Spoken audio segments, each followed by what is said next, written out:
I'm always careful to give advice from the government side on what business can actually do.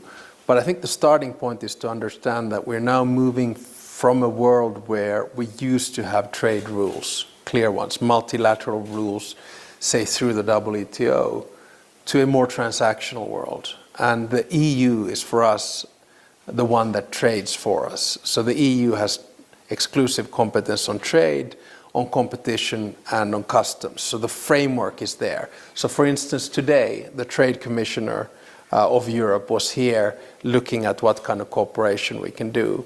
And then the rest falls into place. Can we help in the green transition? What can we learn about each other when it comes to technology? What kind of means can we do together? And again, I think it starts quite often with people-to-people contact, and that's what these kinds of visits are all about. We can all agree that climate change is a shared global concern.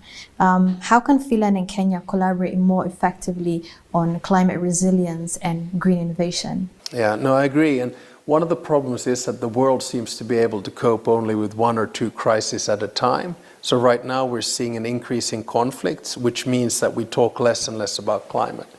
I mean, I don't have a magic bullet of how it should all be done, but in my mind, it needs a sequence of three. First, you need legislation, in other words, rules which set the frame for what you can do in order to help the climate. Second, you need finance, so you need financial instruments and public and private banks that finance it. Breaking news, Simon Èkpá denies terrorism charges in Nigeria and in Finland. Why won't he deny the terrorism charges, against him? Simon Èkpá is not a terrorist, both internationally and in the Zoo Republic of Nigeria. First of all, he's not a zoo citizen to start with. Secondly, he didn't commit any act of terrorism. So why will he accept, what he didn't commit rather? He didn't commit the crime. He didn't commit any crime of terrorism, which the Finnish government knows. And if they are being sincere to themselves, they will do the needful. I will keep on saying this. They should do the needful.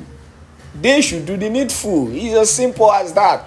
You cannot continue to charge somebody, who fully well did not commit any crime, based on terrorism and any related criminal activities. Yet you're holding him because you feel the country that has been pressurizing you is going to take away any resources that you are clamoring for.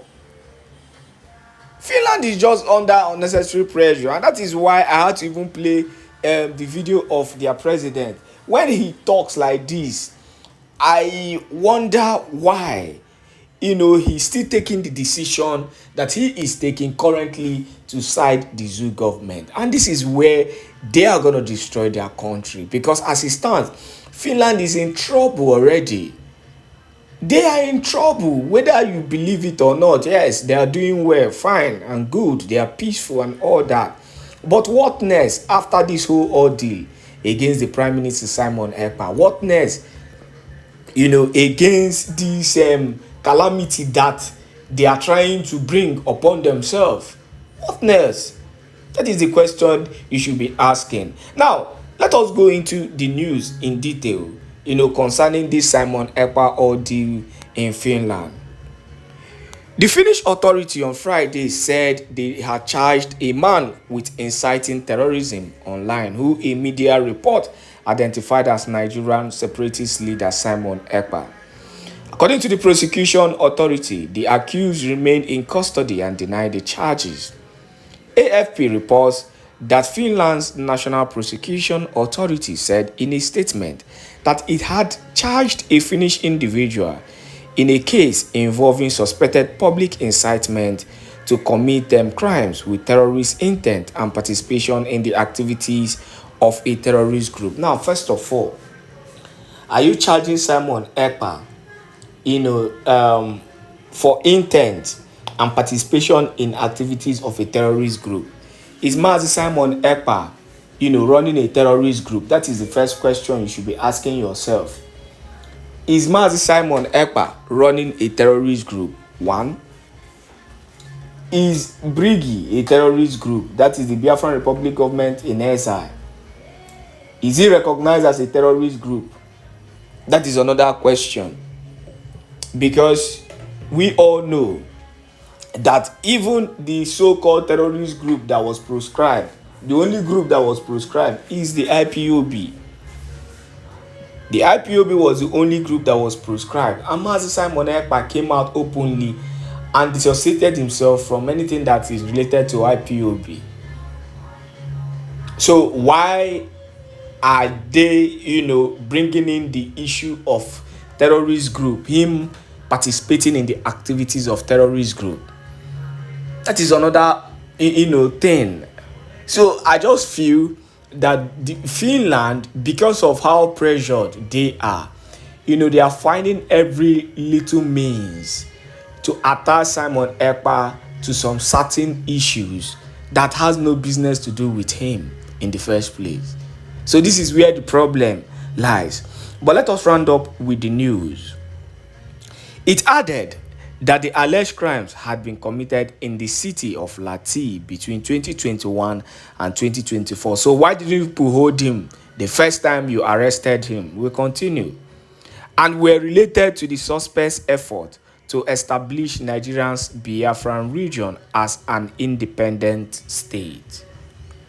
The prosecutor authority did not name the accused, but Finnish public broadcaster YLE identified him as separatist leader Simon Èkpá, who is, the prime minister of the Biafran Republic government in exile, who was detained in November. According to the prosecution authority, the accused remained in custody and, of course, denied the charges, as it should be. As it should be. If there is any word better than deny, they should even use it, because Simon Èkpá has to dissociate himself from anything that has to do with terrorism. When did self-defense become a crime in the world, that the world is so, so concerned about holding those who are defending themselves? Because this whole thing is becoming baffling. The new thing, currently that we've started experiencing is how the world is now so interested in African countries, especially the ones that are bringing out their head, to do greater things for their people. The world is now so interested in them. Is it not the same Africans that you call monkeys, in quotes? The same African countries you said nothing good is in. Yet, you've refused to remove your long hose and your big hose, from sucking Africans dry. There is currently a wave now, and this wave is very simple: to bring down any rising hero coming within the African region. It's a wave, and we've seen it. In fact, it's been there. It didn't just start. It started gradually with Mazi Nnamdi Kanu. They did everything. You think Mazi Nnamdi Kanu's arrest and detention and continuous detention, you think it's only the zoo that that is handling this thing? No, there are other countries that is supporting the zoo, powerful countries, powerful international groups, and the rest of them that is that is supporting the activities of the zoo or Mazi Nnamdi Kanu. That is why when the United Nations gave an order directly to the zoo to immediately release Mazi Nnamdi Kanu, they refused. Oh, they refused because they refused twice or three times. Because they know the support that they are getting. They know what is giving them, the authority and, the power to continue to incarcerate the leader of the indigenous people of Biafra. So there is currently a wave. we started seeing the one of what is his name, the governor of Burkina Faso, Ibrahim Traore. He's becoming too powerful for them. So the best thing is to label him a terrorist and find a way to buy him, just the way they buyed Gaddafi and the rest of them. This is what these people do. They don't want Africans to be wise enough to fight for what belongs to them, because they know the kind of resources that African possess. So that is the news, today concerning the Prime Minister Simon Ekpa Njoko. We'll be giving you much more, issues coming up from the whole ordeal of the Prime Minister, especially directly from Finland, because we'll be following this. We have to follow it to know, the whole thing happening, concerning the legal battle of the Prime Minister Simon Ekpa Njoko. Once again, thank you for joining us on this wonderful YouTube platform. Make sure you share this video to as many groups and platforms as possible, because our people needs to continue to hear the truth on the ordeals of Biafrans in Biafran land.